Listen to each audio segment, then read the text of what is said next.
Goa medical કોલેજમાં MBBSમાં admission અપાવવાના બહાને ₹15 લાખની છેતરપિંડી કરનાર આરોપી સતીશ ભૂપતભાઈ કાનાણીની સુરત ક્રાઇમ બ્રાન્ચ પોલીસે વરાછાથી ધરપકડ કરી છે.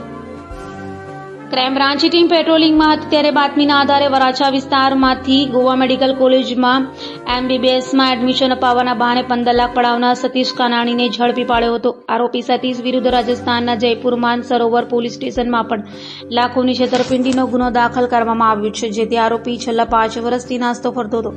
આરોપીએ વર્ષ 2019માં કામના ફરિયાદીઓને ગોવા મેડિકલ કોલેજમાં MBBSમાં એડમિશન અપાવવાની લાલચ આપી તેઓ પાસેથી ₹15 લાખ પડાવી ફરાર થઈ ગયો હતો તથા આરોપીની આ પહેલા જૂનાગઢ, અમદાવાદ, ભરૂચ તેમજ મહારાષ્ટ્ર, રાજસ્થાન ખાતે અલગ અલગ પોલીસ સ્ટેશનમાં MBBSમાં એડમિશન અપાવવાના બહાને લાખો રૂપિયાની છેતરપિંડીના ગુનામાં ધરપકડ થઈ ચૂકી છે.